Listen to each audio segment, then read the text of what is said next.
Oke, siap. Laskar Ngarit, ada beberapa pertanyaan yang hari ini akan kita bahas langsung dengan saya. Yang pertanyaan, bagaimana cara mengobati kaki depan yang sakit, yang sebelumnya yang kiri kok berdampak pada yang kanan. Pertanyaan selanjutnya adalah, dok, bagaimana cara menangani kepala sapi yang tengkleng? Lalu pertanyaan yang selanjutnya yang akan kita bahas adalah, sapi Bali sudah melahirkan 9 hari, tetapi ketika dia deprok atau tidur masih keluar darah. Apa yang harus dilakukan? Siap? Laskar Ngarit beres-beres dimanapun Anda berada. Itu tadi 3 pertanyaan yang akan kita bahas. Semoga bisa menambah informasi, edukasi, dan kita bisa berbagi pengalaman. Assalamualaikum Laskar Ngarit beres-beres dimanapun Anda berada. Jumpa lagi dengan saya Dr. Iwan Risa. Setelah sekian lama tidak nongol menemani jenengan semua Laskar Ngarit Indonesia, mohon dimaafkan bila beberapa hari kemarin video kami hanya via teks. Itu karena kesibukan, karena kondisi fisik, dan karena memang lagi cukup rumit di tempat praktek kami, sehingga kita berhalangan untuk bisa membuat video sehari sekali. Langsung saja, pertanyaan yang pertama dari YouTube channel, saya membacakan di kolom komentar yang sudah masuk. Akan kita bahas satu persatu. Siap? YouTube channel bertanya, Assalamualaikum dokter, saya mau tanya, sapi Bali saya setelah melahirkan hingga sampai 9 hari ini, setiap kali baring kok masih mengeluarkan darah terus. Itu harus bagaimana ya dokter? Siap. Dari YouTube channel, pada prinsipnya mengeluarkan darah pada proses setelah kelahiran atau disebut istilah postpartus. Post itu setelah, partus itu kelahiran atau proses melahirkan. Itu normal. Jadi postpartus ini, cairan darah ini adalah cairan nifas kalau pada manusia. Dia akan keluar antara 7 sampai 14 hari. Nah, punya jenengan ini kan keluar sampai hari ke-9. Jadi sebenarnya perlu diberi tindakan. Kenapa kok harus diberi tindakan? Takutnya perdarahan ini memang memicu masuknya bakteri. Kita harus tahu dan harus ingat bahwa ada 3 hal dari tubuh sapi yang paling disukai oleh bakteri. Yang pertama darah, yang kedua susu, yang ketiga daging. Oke. Lalu kalau ini di dalam rahim, di situ ada daging, di situ ada darah, maka hampir pasti si bakteri ini doyan banget berada di situ. Jadi bila ini terbiarkan, maka akan memicu munculnya endometriosis, metritis, atau piometra, infeksi peradangan pada rahim yang sampai menimbulkan timbunan cairan nanah, bahkan sampai ngepiok. Ketika birahi dia akan keluar cairan berwarna putih. Itu indikasi terjadi infeksi rahim.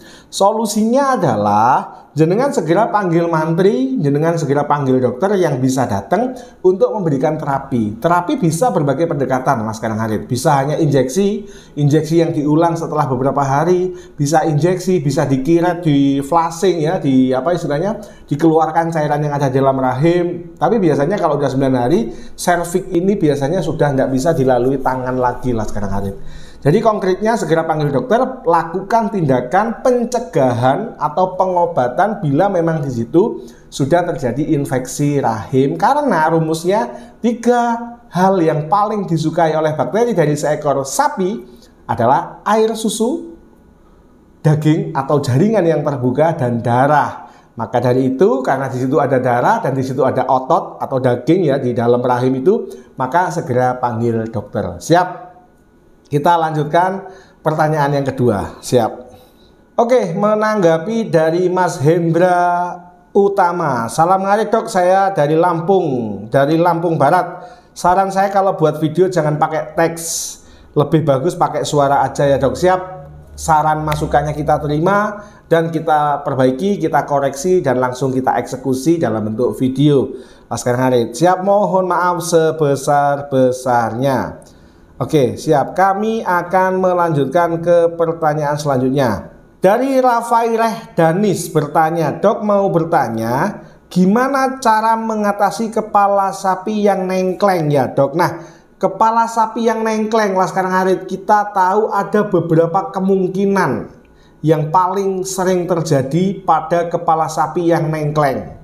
Yang pertama ada trauma, sehingga sapi ini cedera syarafnya sehingga dia tengkleng. Biasanya keseruduk, kebentur atau jatuh. Yang kedua ada infeksi otitis atau infeksi radang dan infeksi pada telinga. Dan ini sudah masuk ke pusat keseimbangan yang ada di telinga. Sehingga saat infeksi ini berlanjut, pusat keseimbangan terdampak, maka si sapi ini akan tengkleng ke arah tertentu, Laskar Ngarit. Yang ketiga, biasanya dia sedang menahan rasa sakit. Kadang ada benjolan di bawah rahang, kadang ada benjolan di leher, kadang ada benjolan di kepala yang menyebabkan rasa sakit, sehingga sapi ini akan mengkompensasi rasa sakit itu dengan dalam bentuk tengkleng. Yang keempat, kemungkinan ada masalah di rongga mulut sehingga terjadi stomatitis, gingivitis dan lain-lain, sehingga yang terjadi adalah rasa sakit ini juga akan berpengaruh pada keseimbangan. Jadi bisa dari syarafnya, bisa dari luka trauma, bisa dari telinga, bisa karena adanya abses atau infeksi di permukaan kulit ya, daerah leher atau kepala, dan yang terakhir ada kemungkinan masalah di rongga giginya dia, di rongga mulutnya dia. Jadi saran konkret mohon segera dilakukan pemeriksaan oleh dokter yang ada di sana, Laskar Ngarit. Siap. Kita lanjutkan pertanyaan selanjutnya.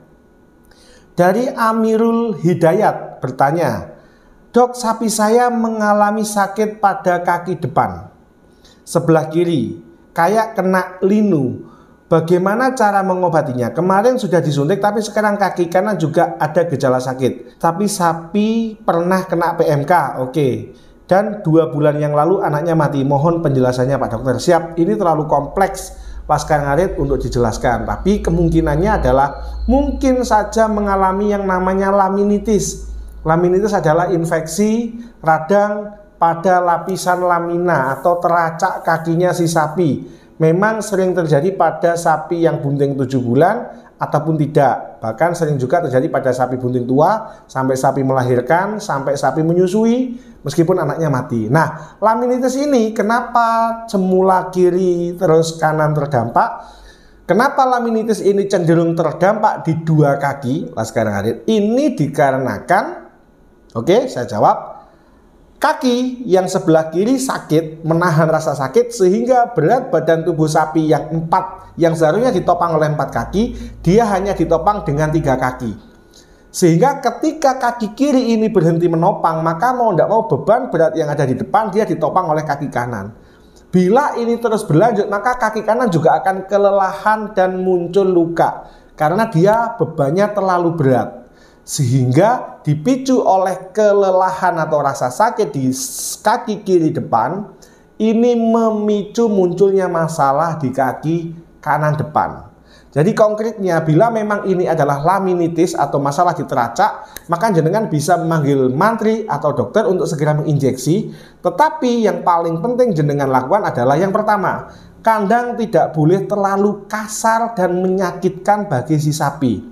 Solusinya jenengan bisa menggunakan karpet, kalau terlalu mahal bisa menggunakan ban, kalau terlalu rumit bisa menggunakan kawul atau rumput atau jerami kering. Tetapi kalau menggunakan kawul dan jerami kering harus sering dibersihkan. Tujuan dari penggunaan kawul dan jerami kering adalah supaya kaki ini tidak terlalu berat dalam menumpu, tidak terlalu sakit, tidak terlalu keras. Sehingga ketika obat dari dokter ini masuk, maka pemulihan bisa berjalan dengan baik. Ini yang pertama. Yang kedua, jenengan harus support vitamin, mineral, terutama kalsium dan lain-lain. B1, B6, B1, B2, B6, B12 untuk nutrisi neuromuskuler atau saraf dan otot, Laskar Ngarit. Sehingga kalau seandainya itu sudah jenengan lakukan, sudah disuntik, sudah alas kandangnya empuk, lalu dia multivitamin dan mineral sudah jenengan penuhi, maka tinggal pemulihannya.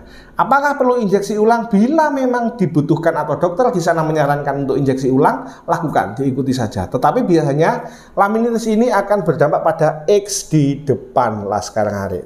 Siap. Jadi itu saran dari saya. Terus jangan lupa jaga kebersihan kandang, jangan sampai terpleset. Bila memang memungkinkan untuk dilakukan umbaran, lakukan umbaran. Jadi perlu dijemur juga si sapi tersebut. Oke, siap Laskar Ngarit. Itu tadi beberapa pertanyaan yang sudah masuk di kolom komentar yang berhasil kita rangkum dan sudah kita jawab. Semoga Laskar Ngarit berkenan. Mohon maaf apabila selama ini saya tidak muncul untuk memberikan edukasi dan menjawab pertanyaan-pertanyaan dari jenengan semua. Lemah teles Gusti Allah sing bales. Sekian. Jangan lupa like, subscribe, komen, dan bantu share video-video kami. Wassalamualaikum warahmatullahi wabarakatuh. Laskar Ngarit beres-beres. Tetap semangat.